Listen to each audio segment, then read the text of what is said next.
괴로운 세상에 할 일 많아서 날 가라 명하시인다. 주님 나와 동행을 하면서 나를 친구 삼으셨네. 우리 서로 받은 그 기쁨은 할 사람이 없도다.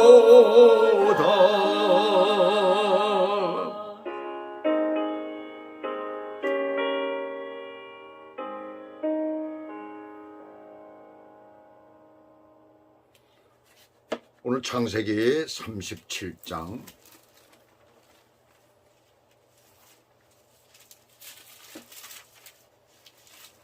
12절에서부터 28절까지의 내용입니다. 12절에서부터 28절까지 조금 길기 때문에 12절에서부터 제가 17절까지만 제가 봉독해 올려드리겠습니다. 그의 형들이 세겜에 가서 아버지의 양떼를 칠 때에 이스라엘이 요셉에게 이르되 내 형들이 세겜에서 양을 치지 아니하느냐, 너를 그들에게로 보내리라. 요셉이 아버지에게 대답하되 내가 그리하겠나이다.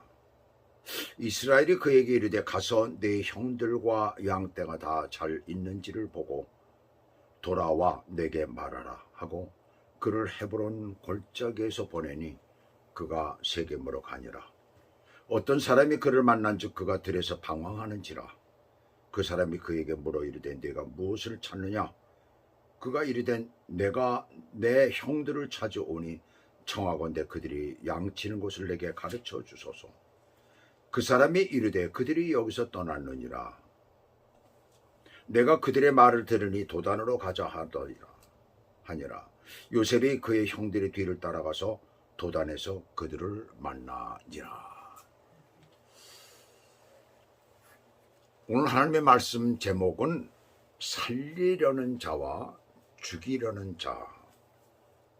자라는 제목으로 말씀을 드리겠습니다. 근래 수년 동안의 이 동북아, 한국, 중국, 일본에서 나오는 그런 드라마의 제목이나 내용들을 보게 되면 살인과 이 폭력 등에 관한 것이 굉장히 많이 나오고 있습니다.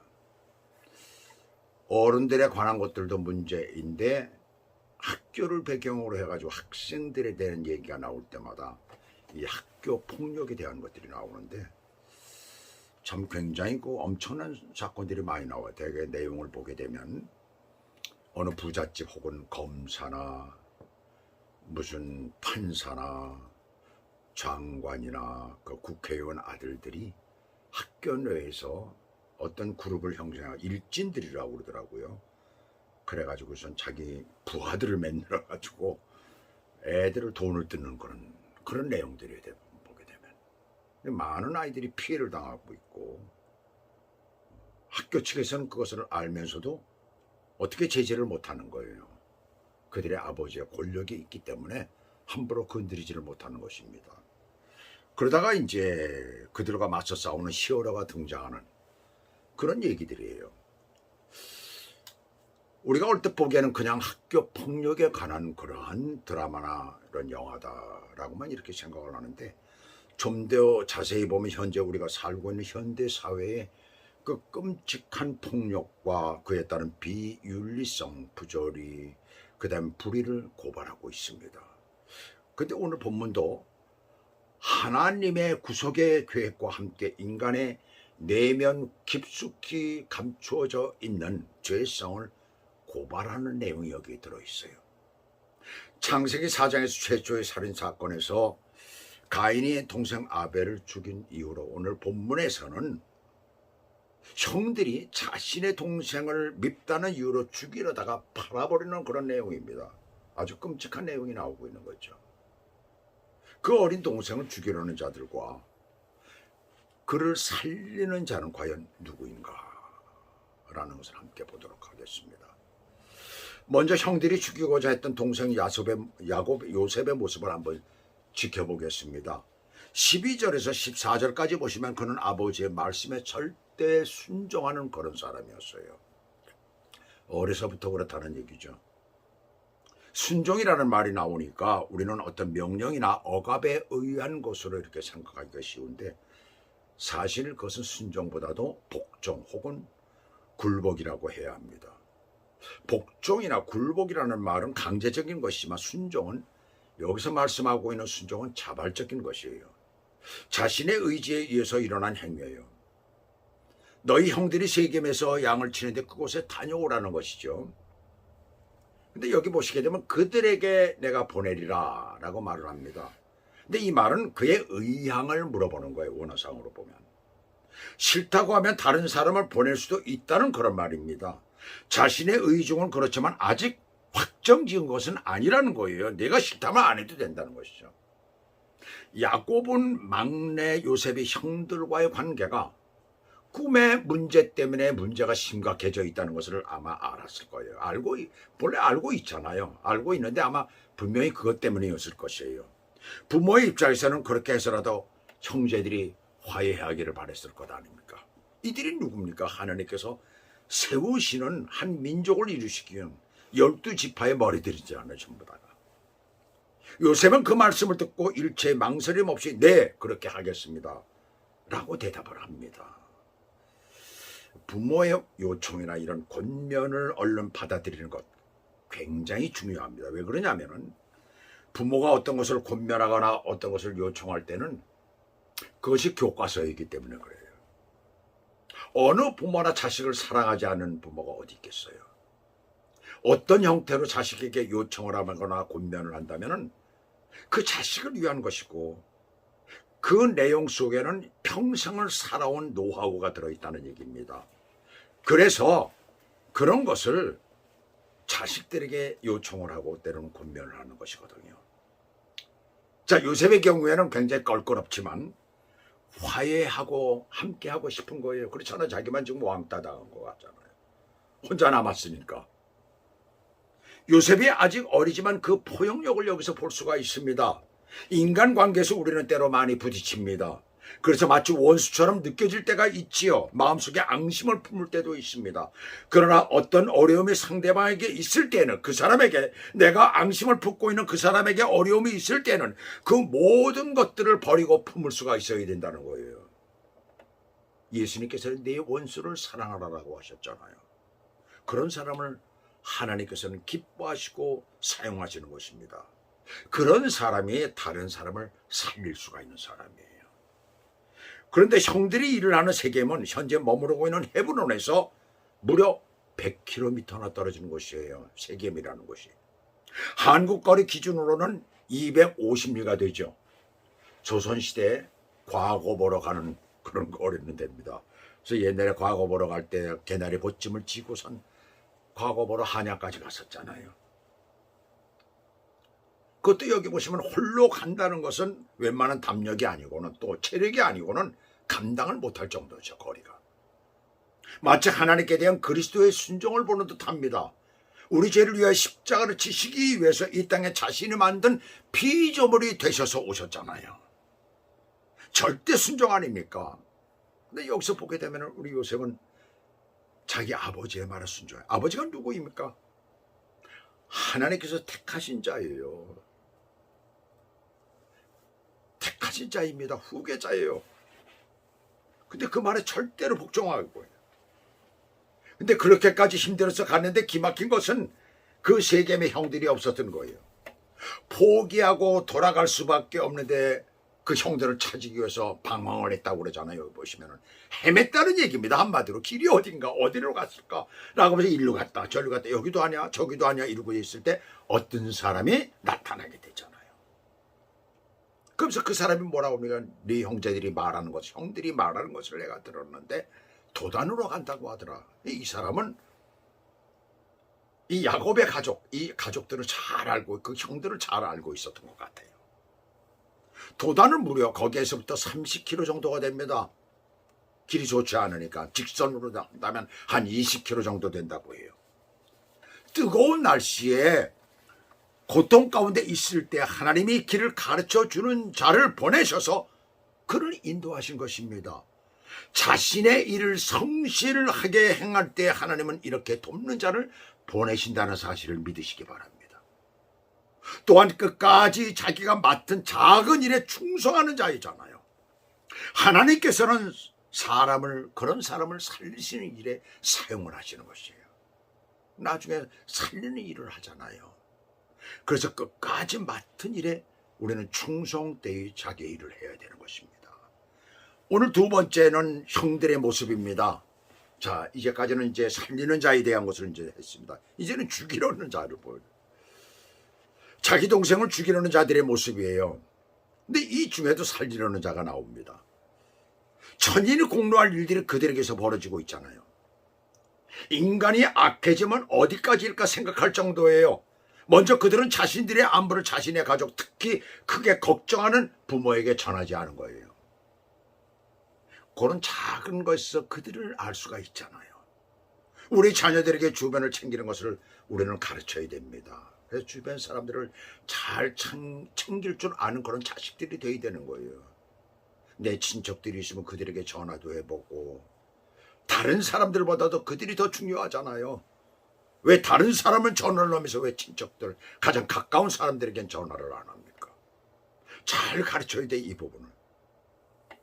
자신들이 직접 안 와도 소식을 전할 수 있는 방법이 있었을 텐데 아버지에게 그 소식을 전하지 않았어요. 그래서 요셉이 길을 잃고 헤맨 거예요. 도단으로 갔다는 걸 얘기를 해줬어야 되는데 그걸 모르니까 헤맬 수밖에 없었던 거 아니에요.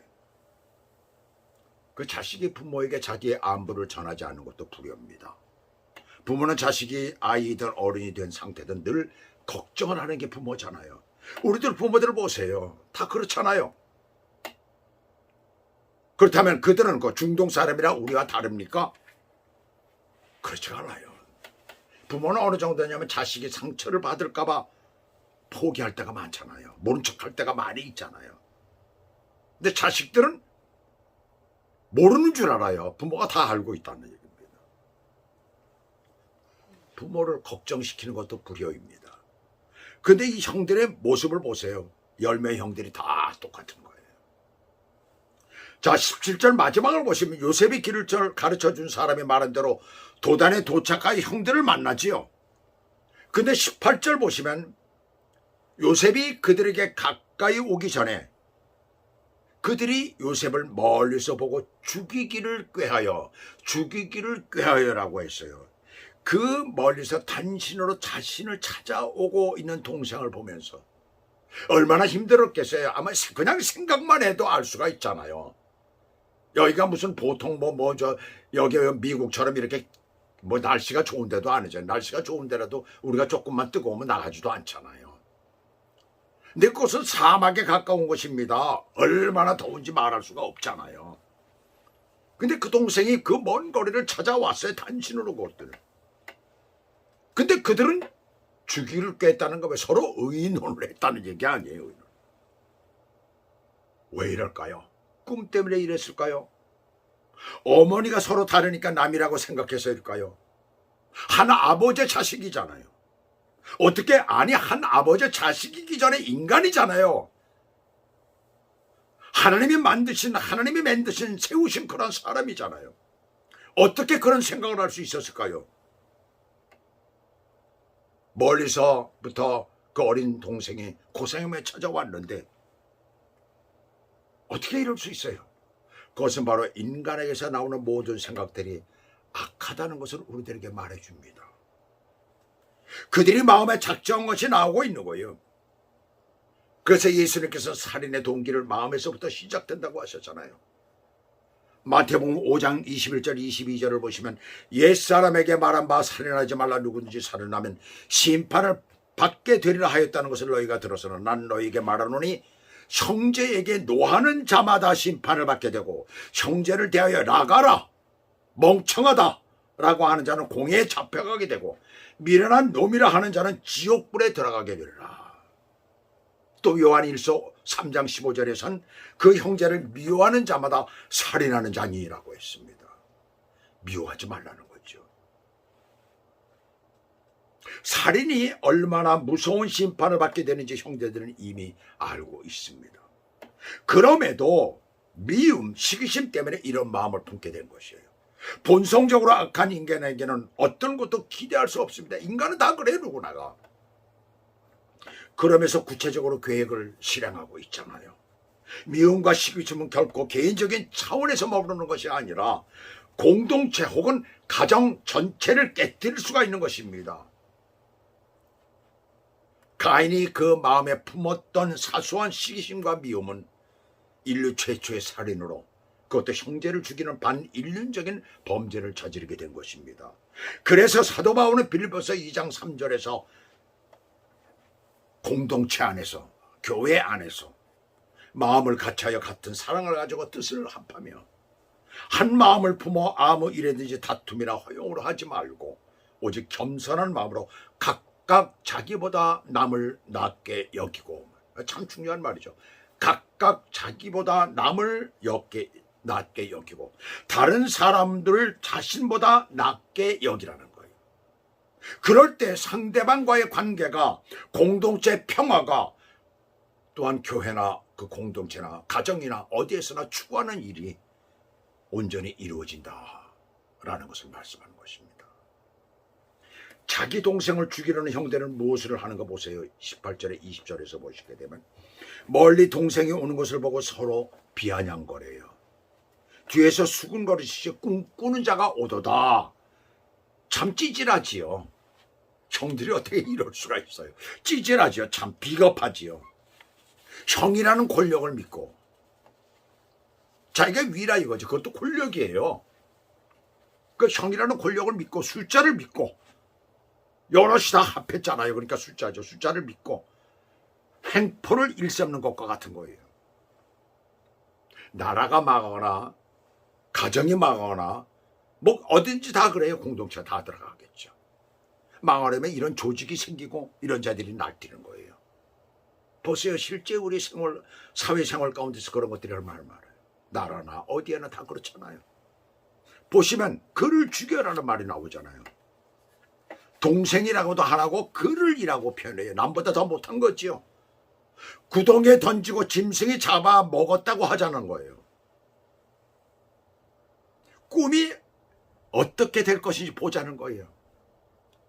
어떻게든 사람을 죽여버리면 그게 뭐 꿈이 뭘 어떻게 돼요. 뭐 사람이 죽었는데. 마치 사람의 생명을 가지고 어떤 일에 가부를 잘 될까 안 될까, 응? 그런 것을 갖다 보자는 것에 지나지 않잖아요.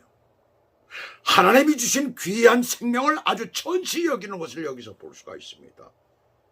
바로 사람을 죽이려는 자는 바로 이렇다는 얘기입니다. 이런 사람들은 어떤 것을 해도 안 되는 것입니다. 이 사회에서. 그래도 장남을 이 모든 것이 자신에게 책임이 있으니까 나중에라도 살리려고 단호하게 죽이지는 말라고 하고, 그리고 채색옷을 벗기고 구덩이에 던집니다. 마침 그 속에는 물이 없었어요. 물이 있었다면 그냥 빠져 죽는 것이죠. 장남으로서의 권위를 가지고 구덩이에 던지는 것까지도 막을 수가 있었을 텐데 겨우 죽음의 위기만 면하게 된 거예요. 당장 죽이면. 리더십이 부족하고 지혜가 부족하고 사랑이 없으면 어떤 일에 있어서 자기의 책임을 다하지 못하는 거예요. 가정이나 어느 공동체나 국가나 지도자는 항상 이 부분을 명심해야 되는 것입니다. 자기가 자격이 없으면, 부족하면 어디에서든지 언제든지 떠날 수 있어야 되는 거예요. 부족하잖아요. 보면 루벤은 굉장히 부족한 부분이 나옵니다. 이런 일을 벌이고 25절에 보시게 되면 그들이 음식을 먹다가, 자, 동생을 갖다가 구덩이에다 집어넣었을 때 동생이 그 안에서 물이 없으니까 살아있잖아요. 얼마나 소리를 질렀겠어요. 형들 왜 그래? 왜 그래? 나 좀 살려줘. 나 좀 살려줘. 아마 그렇게 소리를 질렀을 것입니다. 그 구덩이는 거기에 놓아놓고 그대로 그들이 떠나버리면 죽어버리는 거예요. 굶어서 죽는 겁니다. 그 끔찍한 일을 지금 하고 있는 거예요. 그런데 거기서 음식을 먹고 있는 거예요. 이 음식은 어디에서 났을까요? 아마도 이것은 아버지가 요셉을 보내면서 바리바리 싸가지고 보냈을 거예요. 네 형들을 갖다가 이것 좀 먹게 하라라고 하면서 보냈을 거예요. 그 음식을 싸가져온 동생은 구덩이에 쳐놓고 음식을 먹는 이 형들, 어떤 죄의식이나 죄책감을 전혀 느끼지 않고 있어요. 연쇄살인자들이나 독재국가의 독재자들을 보면 사람을 죽이고 어떤 죄의식이나 죄책감이 전혀 없잖아요. 완전 사이코패스잖아요. 마치 형들도 그런 부류의 인간들 같습니다. 그들은 어떤 사람들입니까? 하나님께로부터 택함받은 가족입니다. 그 이론입니다. 장타 12지파의 우두머리가 되는 사람, 머리가 되는 사람들, 선조가 되는 사람들입니다. 사람이 악에 물들고 휩쓸리면 이렇게 되어 갑니다. 예수 믿는 사람들의 잘못 때문에 이런 것에 빠질 수가 있어요. 사람을 죽이는 일에 들어갈 수가 있는 것입니다. 바로 이것이 사람을 죽이려는 자들의 모습이에요. 근데 여기에 반전이 일어납니다. 밥을 먹고 있는 중에 저 멀리서 이스마엘 대상의 무리들, 대상이라는 건 어떤 사람, 무역업에 종사하는 사람들이 요즘 말로 얘기를 하면은 왔다 갔다 하면서 물건을 여기서 갔다 이쪽으로 팔고 이쪽에서 갔다 이쪽으로 팔고 그러는 거죠. 그 무리가 오는 것이 보입니다. 그나마 양심을 가진 유다가 마음에 찔렸겠죠. 차라리 죽이지 말고 구덩이에 그대로 놔두면 죽는 것 아니겠습니까? 대상들에게 팔자는 제언을 하지요. 이때 무슨 이유인지 맏아들 루벤은 없었던 것 같아요. 루벤의 이름은 안 나옵니다. 아마 없었던 것 같아요. 잠깐 어디 갔겠죠. 구덩이에 던지고 난 뒤에. 유다의 이러한 리더십은 다른 기록에서도 나타나는데 곧 형제들을 설득해요. 이는 우리의 권력이고 우리의 동생이니 차라리 이스마엘 대상에게 팔자. 손을 대지 말자. 죽이지는 말자. 원초적인 형제의 정에 호소를 합니다. 그 말에 형제들이 일제히 따르게 되죠. 참혹한 위기를 넘기게 돼요. 바로 유다가 살인을 막습니다. 그래서 이제 창세기 49장에서 아버지 야곱의 유언에서 유다에게는 왕국의 왕과 메시아가 나올 것을 예언하고 있습니다. 아마도 하나님께서 생명을 귀히 여기는 모습과 그들을 설득하는 모습을 보시고 엄청난 축복을 그 가문에 그 지파에 하신 것으로 해석이 됩니다. 바로 여기서 예수 그리스도가 나오게 되시는, 여기서 그냥 지나쳐버리기 쉬운 것이 있어요. 바로 그것은 바로 이 모든 사건의 처음부터 끝까지 하나님이 보고 계시고 계획하신 사실이라는 거예요. 왜요? 이제 요셉은 애굽이라는 나라에 먼저 가서 자신의 온 가족을 애굽으로 끌어들이기 위한 중간 역할자 노릇을 해야 되기 때문에 그렇습니다. 어쩌면 우리의 삶 가운데도 하나님의 이러한 계획하심이 있고 지금 이 시간에도 하나님께서 우리를 보고 계신다는 사실을 여러분들 기억하시기 바랍니다. 하나님은 그냥 하나님이 아십니다. 모든 우주를 다스리시고 관찰하시고 주장하시는 하나님이시기 때문에 우주 안에 70억의 인구가 있다 하더라도 그들을 한 사람 한 사람을 다 보실 수 있는 능력의 하나님이십니다. 지금 이 시간에 보고 계시고 그리고 우리의 삶을 계획하시고 주장하신다는 사실을 기억하시기 바랍니다. 그러나 여기 보세요. 하나님의 계획하심에도 불구하고 택함을 받은 자임에도 불구하고 생명을 살리는 자와 생명을 죽이는 자가 여기에 갈라지는 것을 볼 때에 혹시 저와 여러분도 어디에 속해져 있는지 한번 우리가 마음 깊숙이 묵상하시며 생각하시는 그런 시간이 되시기를 주님의 이름으로 축복합니다. 기도하시겠습니다. 하나님 아버지, 오늘 이 말씀을 보면서 죄의 현장에 어디인가 다시 생각을 하게 됩니다. 우리의 삶의 모습 저편에 나도 알 수 없는 그런 악의 모습들이 있어서, 죄의 모습이 있어서 그것이 드러나 혹시나 나와 다른 사람, 나와 생각을 달리하는 사람, 나와 가깝지 않은 사람, 혹시나 나보다 더 월등한 사람을 내가 미워하고 내가 그를 질투하지는 않는가 다시 생각하는 시간을 우리에게 허락해 주시길 원합니다. 그래서 그 마음속으로 그를 죽이려는 그런 마음이 있고 그를 용서하지 못하는 마음이 있고 때로는 깨닫지 못하는 그런 마음들이 있는가 다시 한번 우리를 살피고 주님의 은혜 안에서 다른 사람을 살리는 자로 우리를 거듭나게 해주시길 원합니다. 그래서 이 삶의 뒤안길에서 우리가 늘 주를 바라보며 하나님 은혜 안에서 정말 온전한 삶을 살 수 있도록 우리를 축복해 주시옵소서. 예수 그리스도 이름으로 감사하며 기도 올리옵나이다. 아멘.